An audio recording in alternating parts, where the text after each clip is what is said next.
Ultimate MK Podquest. So I just like fucking with him on stage. Take out my phone and I text him and I say, knock it off with this Green Day shit. Play something by the band Lit. Okay. You know the band Lit? I don't. Okay. Well, I'm a child. I've never Sure. heard of these things. you know the band Lit. So I just get a text message back from him and he just says, I got you. And then they start playing My Own Worst Enemy by Lit as the last song in the set. And that was just pretty fucking cool. That's pretty sick. I'm in the process of Googling the band Lit. Look I went up to Google. I typed in the band Lit. Lit, My Own Worst Enemy. Do you want me to listen to it? Is this like I'm gonna? Yeah, go ahead I'm and sorry. play. The guitarist's name is Jeffrey Popoff. Yeah. That's pretty fucking dumb. I like that. Everybody knows the band Lit. They have 56,000 subscribers on YouTube, so maybe not everybody. Yeah, but My Own Worst Enemy, the official music video, has 42 million views. Did you also pull it up? Yeah, I was going to paste it in Or do for you just know that? No, I'm listening. I'm good. I'm watching these boys walk slow-mo. Oh, it's this fucking song. Yeah, you know this song. Okay, yeah. Guess I do know the band Lit after all. It's really funny looking at the lead singer in this blue suit, hardcore bowling man with sharp sideburns, and then he starts singing, and that's what he sounds like. Yeah, it's a little... The cognitive dissonance between the bowling ball with a spider in it and that voice is a lot. But we're not here to talk about Lit. Anyway, shout out to We're Kevin. not. I know you're listening, Shout out to Kevin. Thanks. Thank you. That was my birthday gift from Kevin. I have one more question about your birthday. Sure. So it's late last night, right? Yeah. You're having a late one, Right. for this or that reason, and you're like, it's late, but I think it's time to partake in the fine art of cinema, right? Sometimes it's late, you're not sleeping, can't sleep, whatever the reason may be, you just toss on a movie. Maybe it sends you to sleep, maybe you're just vibing, I don't know. But Neal, I have a very important question. Sure, what's up? Why did you watch 8 Mile at 2 a.m. last night? I don't know, man. It's just the best time to watch 8 Mile, I think. It's just the best movie ever made. It's a pretty fucking good movie, honestly. Anthony Mackie's in it. Marshall Mathers is in it. Yeah, he's Papa Doc. We got So I'm gonna go ahead and admit Proof to is you in right it? now. I'm disparaging a movie I haven't seen because it's funny to make fun of 8 Mile, right? You should But see it. beyond that, I do want to ask, Michael like, what? Shannon. Oh, really? Yeah, and Kim Basinger. Okay. Yeah. So they got like actual people for this movie. Yeah, the movie Mekhi Phifer, Brittany Murphy. So what about your birthday put you in an Eminem state of mind? I just so some of us just operate in an Eminem state of mind all the time. I'm not saying that I did, but I do. But like, I don't know, man. It's a good movie. I don't know how to talk about it if you haven't seen it. It's just I mean, I know it's about, he's on the come up in the spaghetti, and I get it. yeah, Like, it's semi-autobiographical, but not really, which is just AKA the star wanted to seem cooler. That might not be true, but it I would don't be think funny so. if it was. I think it's more like someone wrote a script about. I don't know if they wrote. I don't know anything about the movie. I can't even tell you the director. I just like the movie. It's a good movie. This is the one thing But, like- that you don't have an encyclopedic knowledge about on the show. No, is and anytime we talk about 8 Mile, you've saved all that brain space for like episodes of the NASCAR cartoon. And I've seen 8 Mile probably 40 times since 2002. You say 40? Yeah. It's a big number, Neal. It's Are you sure? That's an exaggeration. I don't know. I've probably seen it. I probably watched 8 Mile. I feel like there was probably a time in high school where I watched 8 Mile like once a week, I mean, that was probably a lot of people, though. Sure. Right? It still counts. Like it still Some counts people as were having a time out there, I think, in whatever year 8 Mile came out. 2002. There you go. Yeah. I don't know, man. It's just a good movie. So anyway, for context, like I got home from hanging out with people. I was like kind of tired because I'm old now, and I was like, all right, well, I got to do shit. I got to watch the episode of Defenders of the Realm. I got to take my notes. I should review notes for this other thing we're doing. I got work to do. All right. Well, I'm just going to like chill for an hour. And then I woke up at midnight. So I slept for like 4 hours. And I was that'll happen from time to time. I was like, shit. Okay. Well, I got to watch Defenders of the Realm. I got to take my notes. I didn't do that. I just sort of dicked around for an hour and a half. And then I was like, all right, time to watch. If people want to know what our thoughts about Defenders of the Realm are, It's not watching it if we don't have to until the last possible second. It's true, right?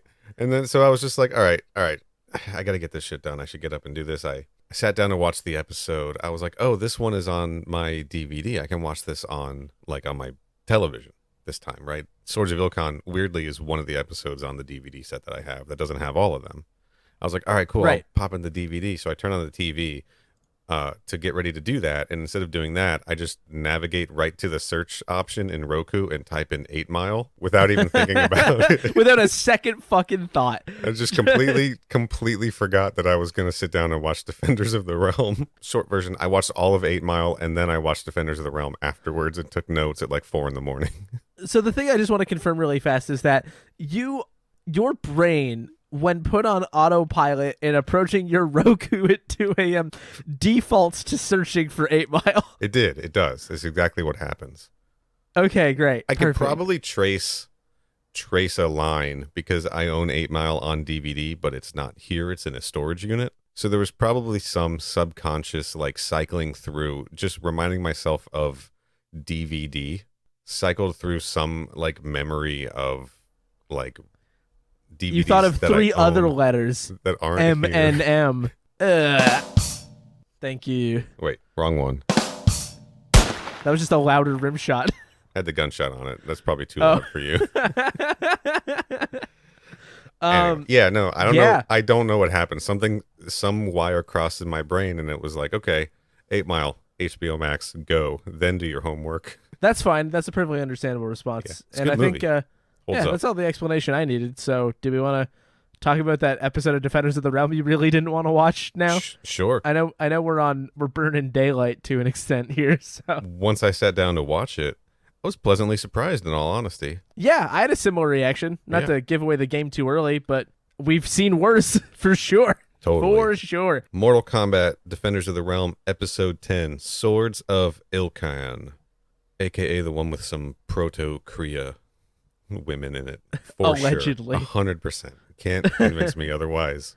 It's a watered-down version for kids, but it's true. Corey, do you want to take us into the Corey Corner? Yeah, let's do it.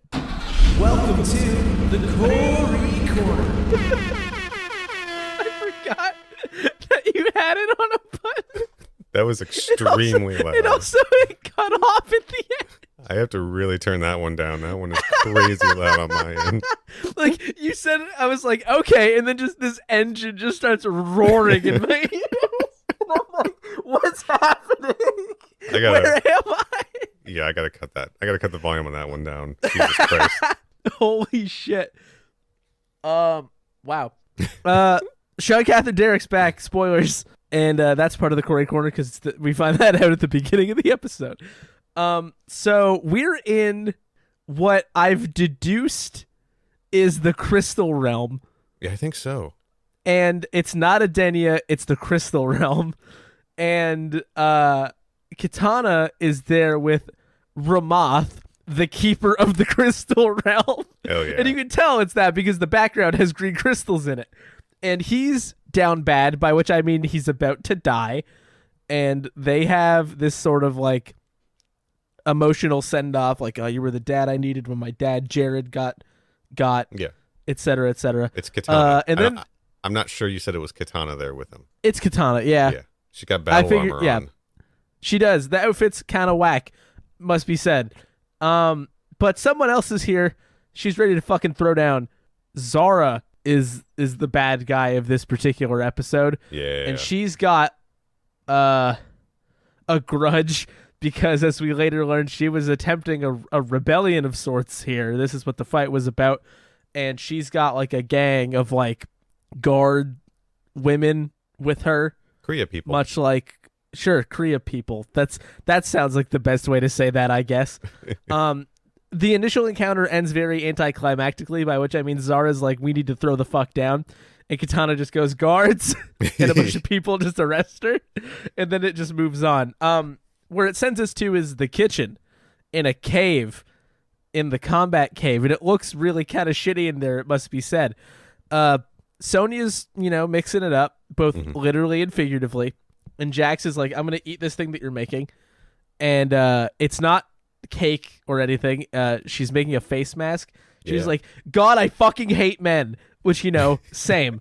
And she's just like, dude, I get that we gotta be here defending of the realms, but I'm so sick of being stuck with all you fucking dudes and getting razzed anytime I do anything feminine, which again, Sonya, I get it. Fair point. Totally fair point. I mean, completely fair point. Fucking, this is a dude's bro house. This is a fucking frat cave. and you guarantee that Jax, much like me, probably just assumed she was baking something. Yeah, and I had to check myself on that one. Jax is like, why don't you just talk to Kitana about it?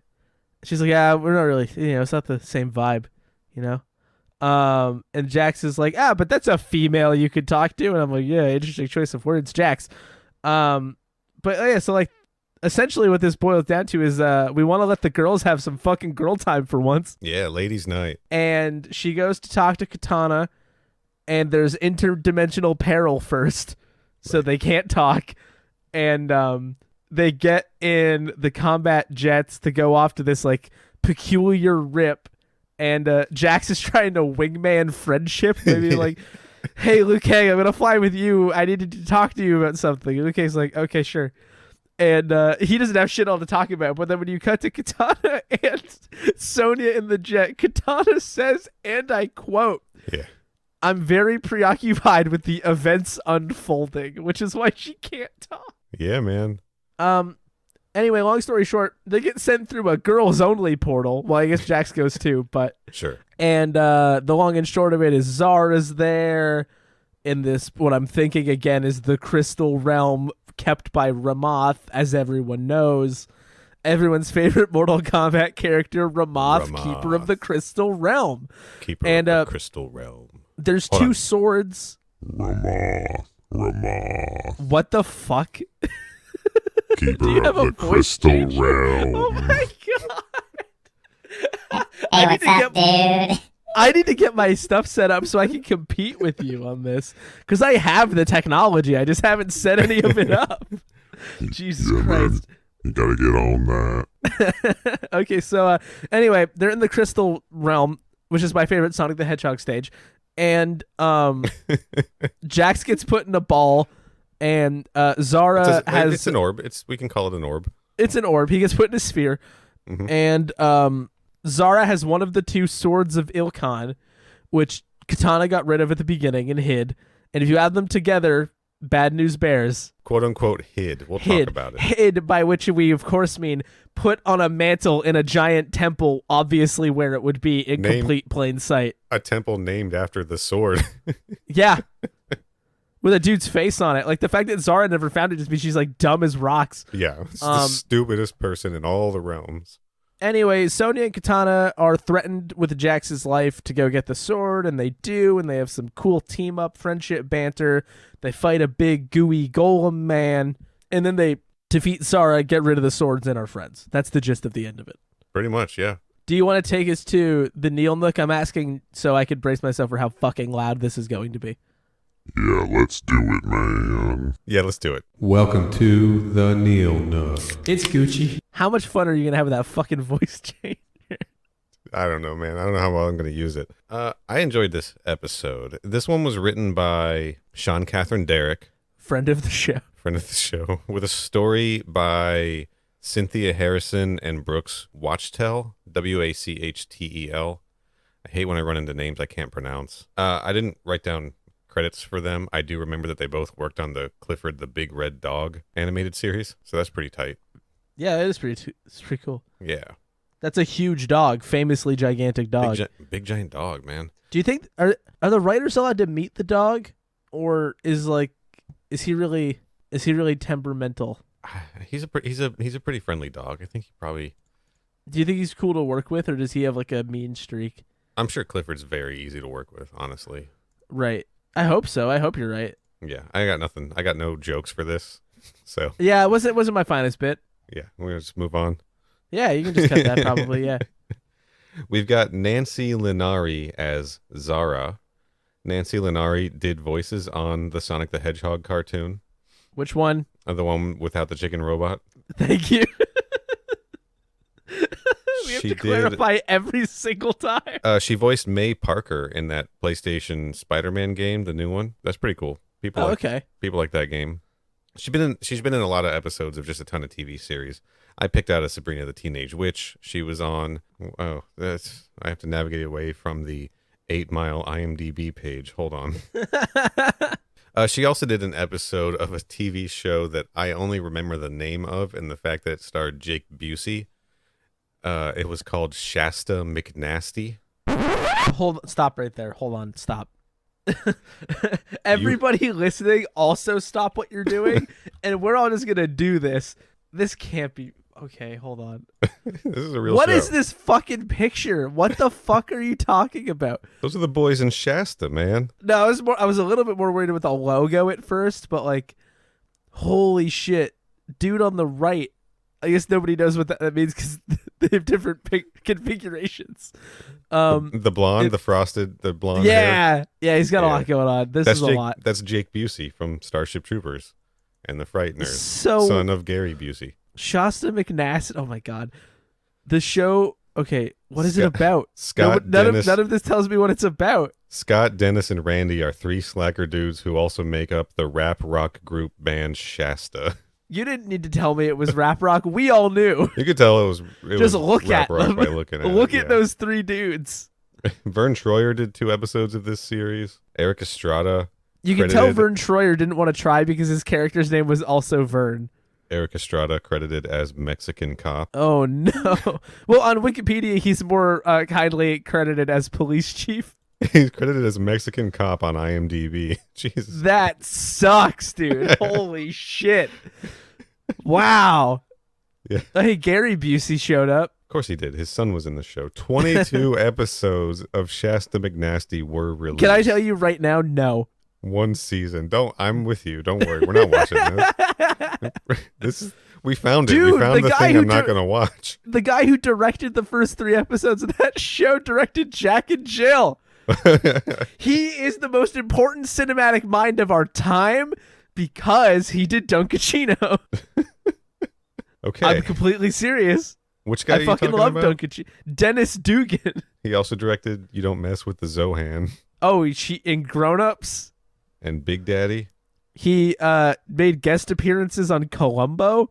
Weird. Jesus. So he's one of the I directed The Benchwarmers. All right, we need to list all the Adam Sandler production movies, all of those, all the Happy Madison stuff. Looks like he does a lot of Happy Madison stuff.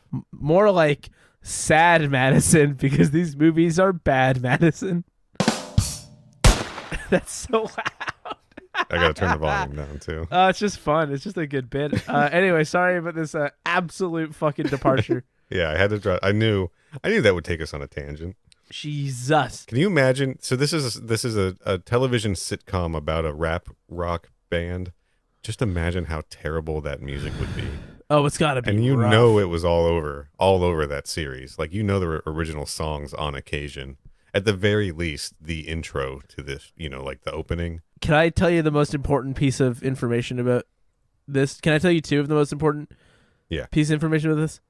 1, the finale is a flash forward to 2010. Oh, shit. Do you think it talks about 9/11 at all? Because the show came out in 2000. There's only 2 of them left. Sorry, actually, no, don't keep that in. I don't want to imply that one of them. Come on. What? That was so good. That's got to... Should we keep that in? We can keep it in if you like it. Fucked up. Fuck, dude. That's staying in. It has to stay in. Does it have to? It has to. I gotta collect myself here. Fuck me. Can I tell you the second most important thing? Yeah, you can. A sneak preview of the series after UPN's highly rated WWF SmackDown. Hell yeah, drew they knew. 4.52 million viewers. Jesus Christ. Also, they shortened the name of the show to just being Shasta halfway through the season. Because McNasty's dumb as fuck. I'm gonna hit play on this Shasta McNasty pilot. Okay. I just want to hear the intro song. Then we'll get back to the Neal Nook. We're losing our fucking minds. Oh, so I gotta play this, I'll play it, yeah. This is terrible. This is exactly what you thought it would be. God, the late 90s were truly the worst, huh? Oh my God. That wasn't even, you know what? Don't watch it. That wasn't even worth it. Just everyone out there, it's terrible. That wasn't even that funny. No, that wasn't good at all. Tragic. Ugh. All right. Oh my We've God. got Brock Peters as Ramath. Keeper of the Crystal Realm. Keeper of the Crystal Realm, pardon me. Yes, Ramath, Keeper of the Crystal Realm. He played Joseph Sisko in Star Trek Deep Space Nine. That'd be Captain Sisko's son, I think. He was in the 1962 film version of To Kill a Mockingbird. He voiced Darth Vader in all of the Star Wars original trilogy radio dramas that I think BBC did. Okay, cool.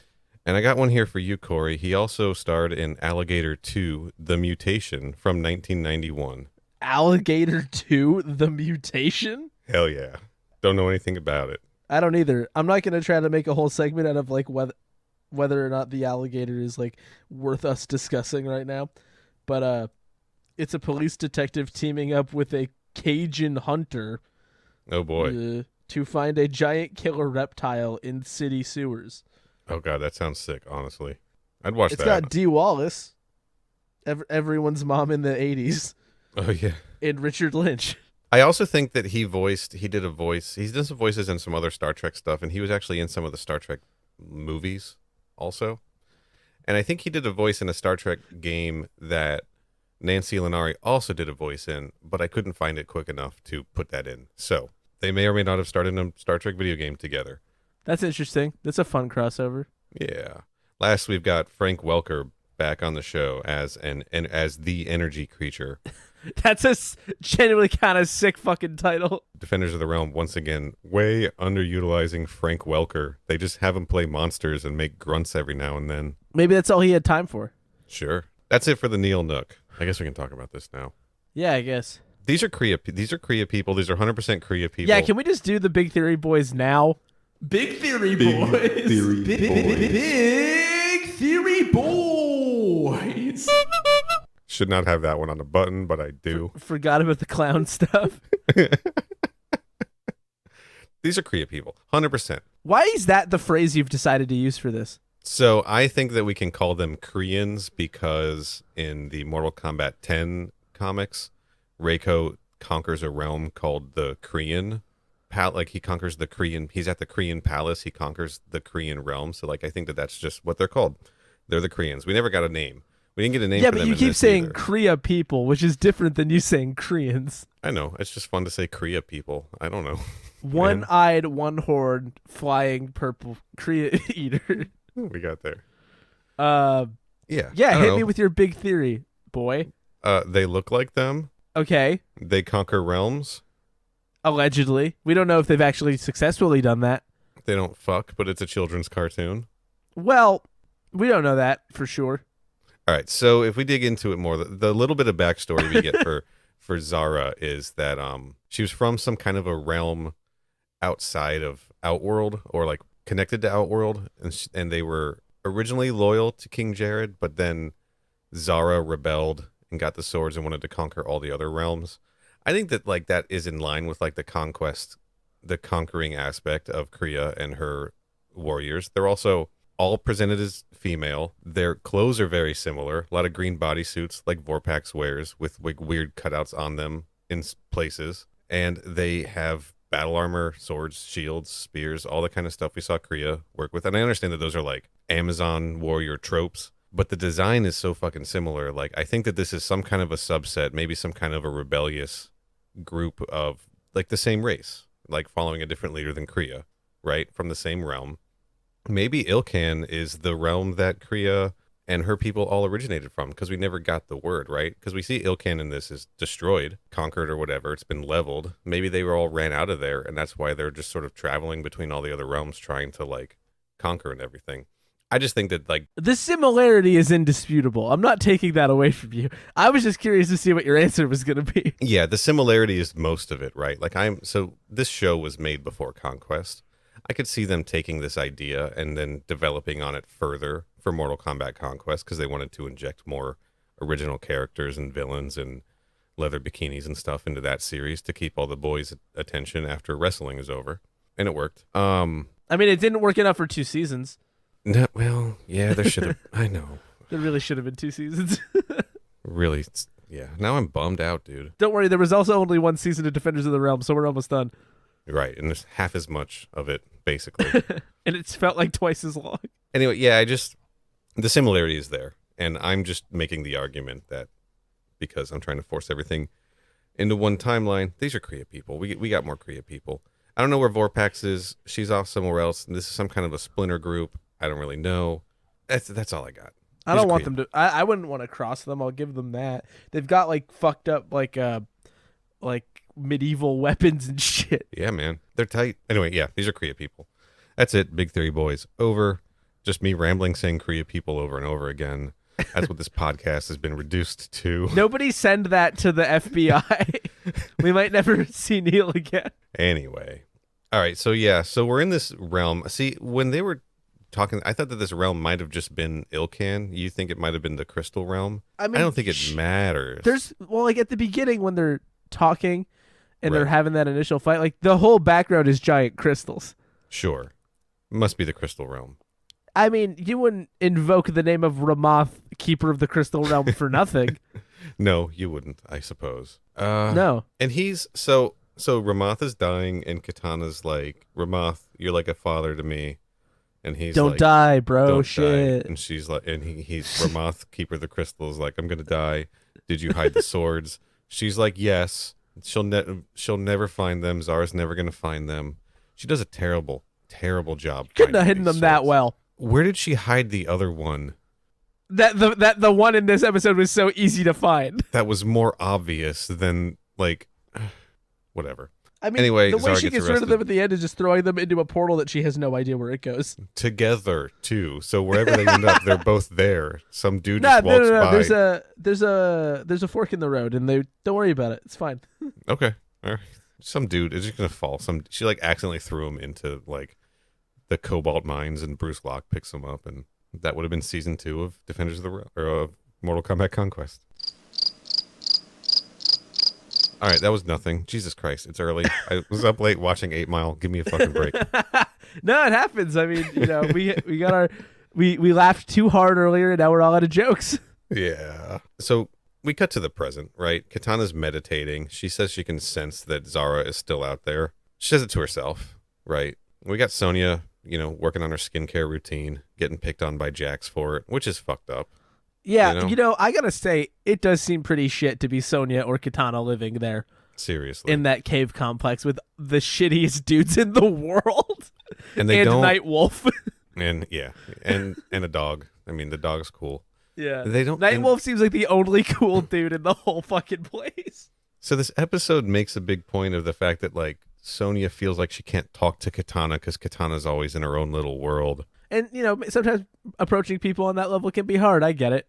Yeah. Trying to open up a new kind of dialogue, make a new kind of friend. Shit's hard. Your colleagues. This is basically your workplace. Sonya, yeah.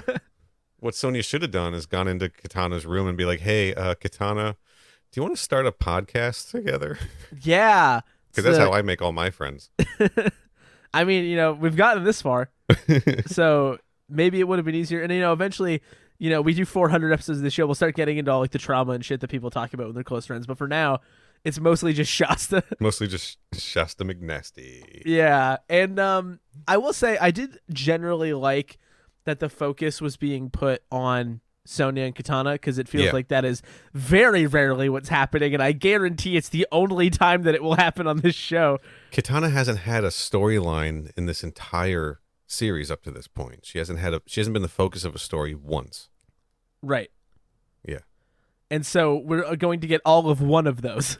I do think we're going to get one more Kitana focused one. I don't want to spoil the finale for you. Oh, they just save it all for the end? Yeah. In any case, it was nice to get focus on them, in part because they've been explored less and therefore are at least a little bit more interesting than all the fucking fight bros that we have different varieties of.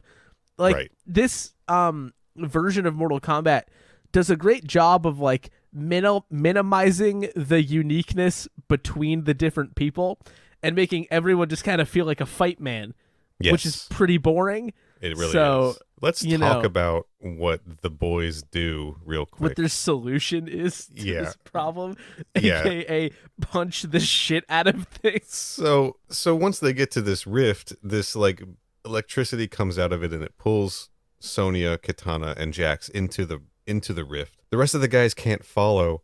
We just check in with them on occasion through this episode because most of all of the storyline really is happening in this other realm. And all they are doing is punching the portal, kicking the portal, shooting ice at the portal, shooting fireballs at the portal. Then they call Raiden. They call Raiden, Nightwolf. all he can do is fucking shoot lightning at the portal. Raiden shows up. He tries to shoot lightning through the portal. Liu Kang tries to punch it again. He tries to kick it and bounces off. They can't get through this fucking portal. And there's like, I'm so mad I don't know what's going on in that portal. Why can't we solve this problem with our fists? And we don't see the party like regroup at the end. We just see Jax, Sonya, and Kitana go back through the portal to the other side, and the episode ends. Yeah, it's a very anticlimactic finale. So all Liu Kang and the boys are doing is just punching a fucking portal for 20 minutes. Yeah. No, that's absolutely correct. Yes. Here's a question. What if they were still doing that as Sonya and the girls walked back through the portal? Would they just have gotten socked in the face like right as they came through? Oh, that would have been that'd be unfortunate. I don't want that. Nobody wants that. Guys got to chill out, man. Their whole solution was we can just punch this until we win. And that's kind of been the solution to the entire show. And Sure. And Mortal Kombat in general. yeah, it's really just driving home the degree to which though that like this cartoon has no idea how to make these characters interesting whatsoever. Right. Even the most baseline thing that they're doing with Sonya and Kitana here is just like, oh, what if these people were maybe sort of friends, but only because they had to solve a shared problem right now, and then potentially nothing comes of it in the future. There is some it does I liked Sonya, and this is the first time I think I've liked Sonya in this series, and I didn't like Sonya, but like I was like, okay, I don't hate that Sonya's got a They big let her part feel in like a this. person and not Yeah, just somebody who yells combat time, combat time, and which she and does do. She does to be do fair. that, but she yells it in a different way. The voice acting's a little different in this. Like Olivia Diabo, like she's got a little bit more nuance to her Sonya performance in this one. I picked up on that. There were a few times where she's making little jokes and comments, and you can like Jokes about Kitana making jokes, which apparently happens once every like 5,000 years. yeah, dude. Okay, we can talk about that real quick. No, we're gonna save that. It's a Kung Lao ass joke to make. Anyway, yeah, let's fast forward to Zara's plan, right? So like once Oh, conquer the realm. Ugh. Jax and the ladies are through the portal, Zara traps Jax in a sphere, in an orb. It's a big orb, and it's sucking his life force out, right? And Kitana and Sonya have to like fight with the Amazon women, the Kree ladies. And they're doing a pretty good job. But then The they get office trapped ladies. They have to fight with the office ladies, our podcast rivals. And Zara's got one of the swords of Ilkan, whatever. And Kitana's like, oh shit, you got one of the swords. And Zara's like, that's right. And I'm going to make you find the other one for me, or else your boy's going to die. We're killing him inside this orb, right? And Kitana's like, fine, I'll do it. We got to help Jax. And Jax was kind of like, don't do it, right? I'm not Yeah, worth he it was or sort of whatever. like, fuck it, who cares? Jax was just ready to go. He was just glad, like, the inside of that orb probably I'm had, like, not on air Defenders of the conditioning. Realm anymore. Yeah. He's like, please. Just let me go. I hate it here. This sucks. This realm that they're in, whichever one it is, we don't know. It looks kind of cool, honestly. It's got some like deserty shit. I called this side of the portal Cool World, and I called the volcano side on Earth Realm Lame World in my Like the notes. Brad Pitt film Cool World. Exactly. I just accidentally hit play on the Shasta McNasty pilot again. It was a genuine accident. And the first thing that they're doing is voyeuristically watching their neighbor change with a camera they've set up at a window that is hooked up to a TV so they don't have to look up at the window and they can sit comfortably on the couch. Cool guys. Cool and dudes. sick of them. Look at these And tight motherfuckers. one of their roommates sticks his head in the way of the camera and they're like, oh, and now the joke is that there's also a man in the bathroom. Oh, no. Wow, extremely cool. Anyway, I'm going to close that 22 now. episodes of Shasta McNasty aired. Jesus Christ. Year 2000. I need to get this message out of this Discord chat because I accidentally clicked it and it kept playing. How do I delete this? I'll delete it. Hold on, let me delete it on my end. How I do got we you. get rid of Shasta McNasty forever? should be gone. Hey, You're welcome. Happy birthday. God bless. All right. So anyway, so Kitana's like, fine, I'll help you get the sword. Open a portal to Ilkan. So Zara does. Sonya goes through at Zara's insistence because two warriors have a better chance of rescuing the sword or whatever, right? From the wasteland or something. The sword is supposed to be hidden. They pop into Ilkan, the realm of Ilkan, and Kitana just points to a giant temple with a dude's face on it, and she's like, that's the temple of Ilkan. Oh, I put it in there. It's right there. And it's like, are you fucking kidding me? That is not a hiding place, Kitana. That is where it goes. Was that hide it? Open a portal to the sun. I don't know. Was it just not reverse psychology, but like, was it like no one would think to check the place it's supposed to be? It's too obvious. It's the last place. But because that's bullshit. Because if Zara's actually been on this hunt for years and sacrificed tons of her warriors to find these swords, like you'd go there first to look for clues, right? Right. That's what the Scooby-Doo gang would do. You'd cross it off. You'd check out the most obvious place first. You'd cross it off the list, right? Not here. We're going to move on to Zatara. Is that a realm? Zatara. There we go. God damn it. So here's what I would love to know where she found that one. Was she at like fucking CVS and it was just like there in the aisles? When the guards arrested her and took her away, they locked her in a cell and the sword was just in the cell. That's where Kitana hid it. She's like, they'll never look in here. They would never send a bad person to prison. They would never find the sword. Yeah. Anyway, from there, like, I don't know, they just go fucking look for the sword and they feel like they're friends because they're cooperating. Yeah. We get like an exposition dump, right? That's how we find out that Zara was a military leader, blah, blah, blah, blah, blah. Betrayed her father, wanted to take over all the realms. And that Kitana and Ramath, keeper of the Crystal Realm, Thank you. fought her off, hid the swords, arrested her, etc. And then like that Ramath, keeper of the Crystal Realm, was also one of King Jared's like loyal subjects, best friend, right? Advisors. He's the Uncle Joey of Edenia's Full House, you know? Not blood related, but important to the family dynamic. Is that the one who ruined the Beach Boys, or am I thinking of the other guy? No, that's Uncle Jesse. He is a part of the family. So Ramath, keeper of the Crystal Realm, didn't ruin the Beach Boys. Got it? Uncle Joey's the one that looks like Stryker. Right.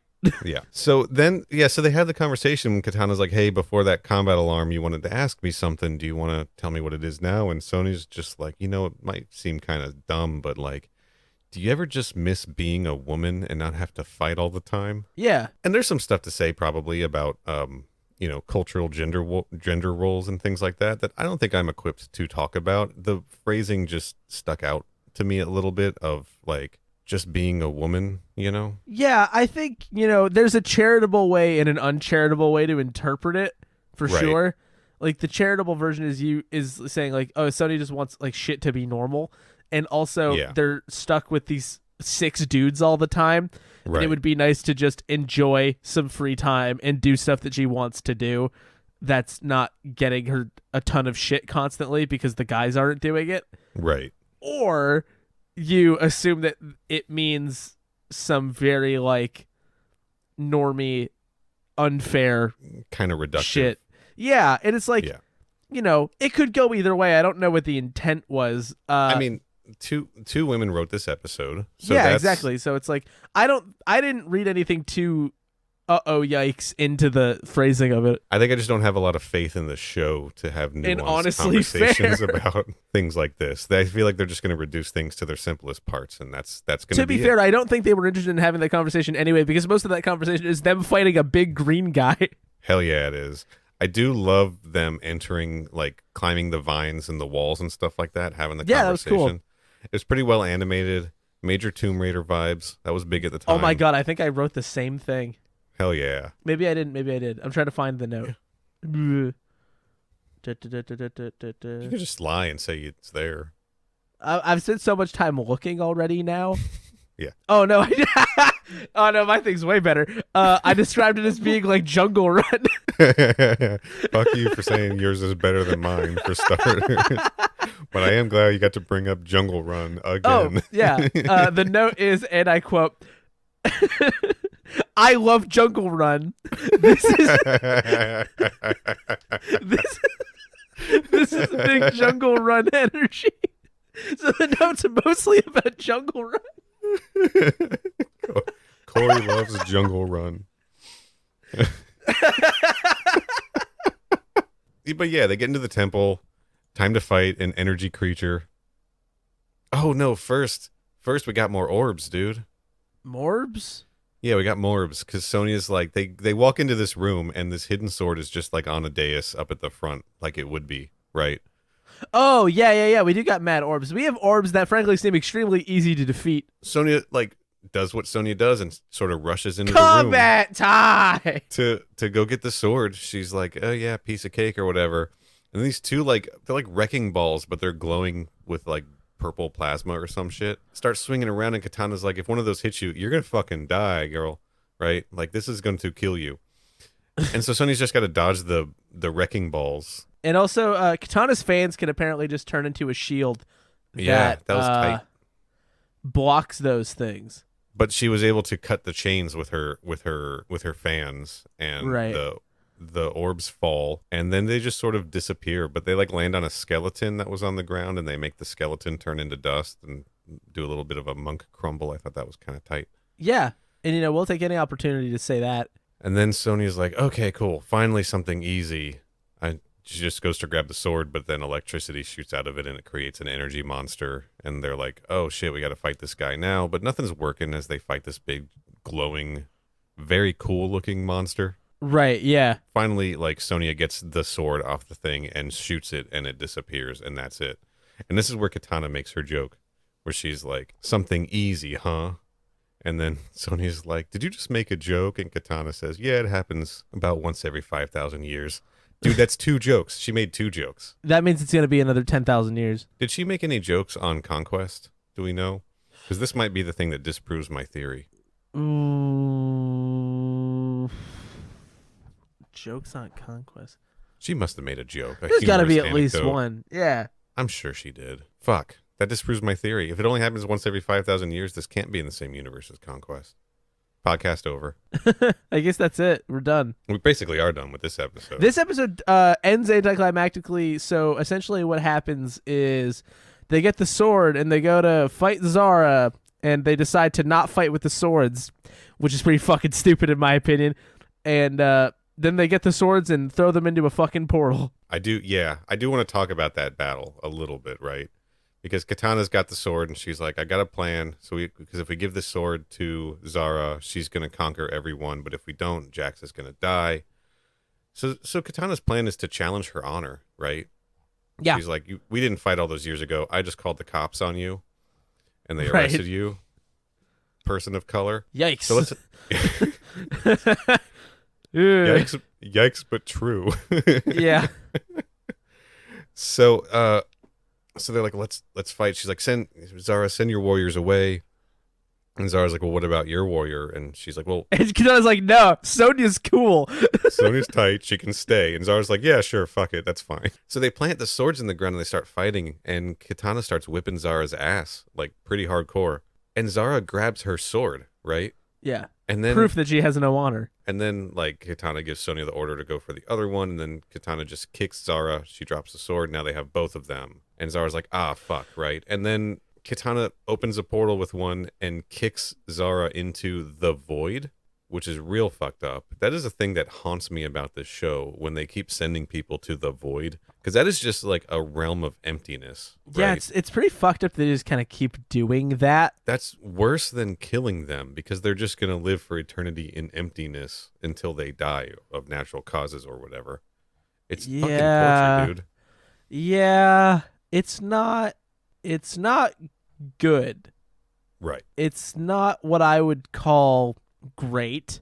Sure. And, it's like, at least when you get sent to the Phantom Zone, you have like company. There was a couple people there. Yeah. If you're getting sent into the void, it's presumably entirely empty. Right. Like, it seems pretty fucking brutal. Like, that's the dark. punishment not befitting the crime. No. Granted, most don't. So, like... Yeah, but that's what they do. That's what they do to Zara, and then all of her warriors just kind of scatter. And that's what leads me to believe that they're not particularly loyal to Zara. They're just like all of the other Kree people. They sort of just like follow the leader until it's time for a new leader, right? I can't believe you've gone with the phrase Kree people still. I've only been using it since Conquest. Jesus Christ. But yeah, no. Everyone knows what I mean. I know. It just sounds weird. It sounds weird every time you say it. But yeah, no, I could be convinced for sure. Should we call them Amazons? That doesn't feel right either. No, because I don't want to give Jeff Bezos any credit at all. No, fuck no. Um, although he certainly is conquering the realms, am I right? Certainly. Can he fucking stay there? Can we send Jeff Bezos to the void? Is that allowed?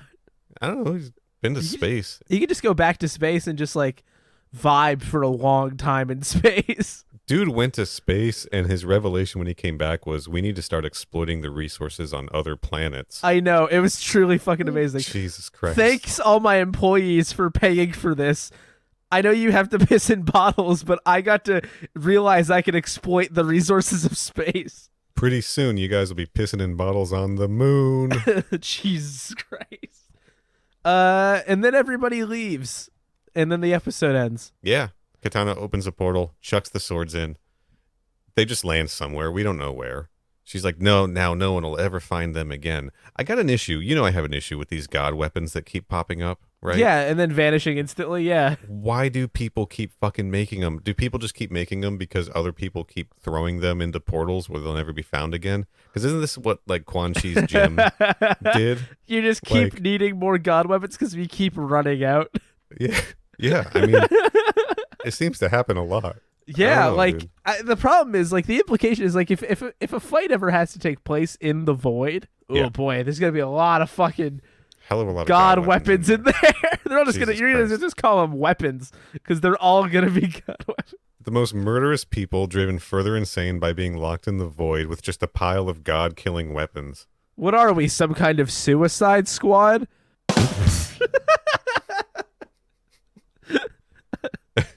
That's what that movie's about, right? Yeah, probably. Fuck it. Anyway, that's it, man. It's weird for an episode that I generally liked more than most. I don't really have a lot to say about why.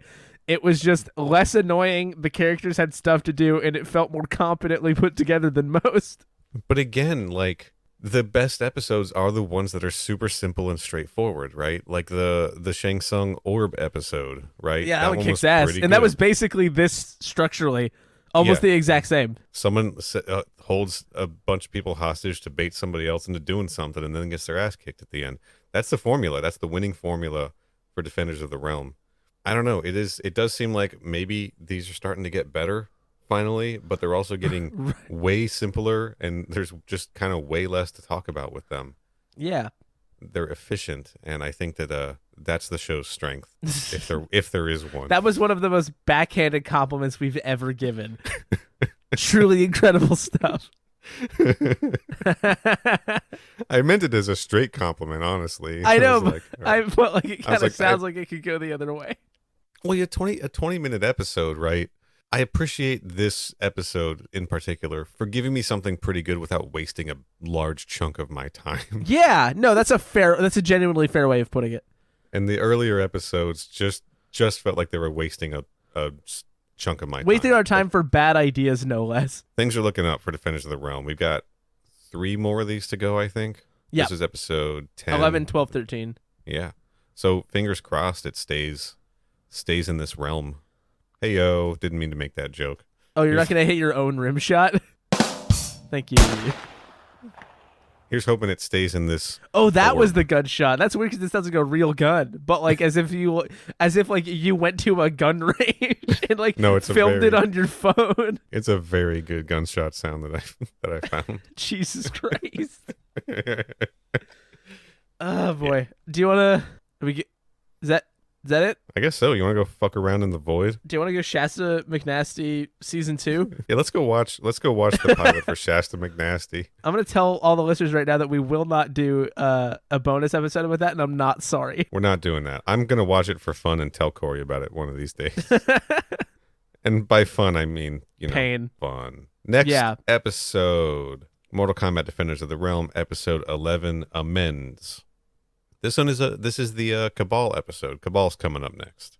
He's gonna get his soul sucked. Fingers crossed. God willing. All right, let's get out of here. Corey, what do you have to plug?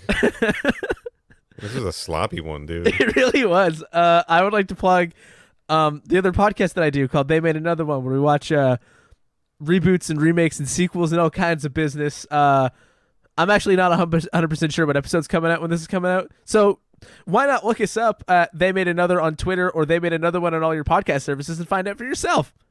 That's Hell a pretty good way yeah. to do that.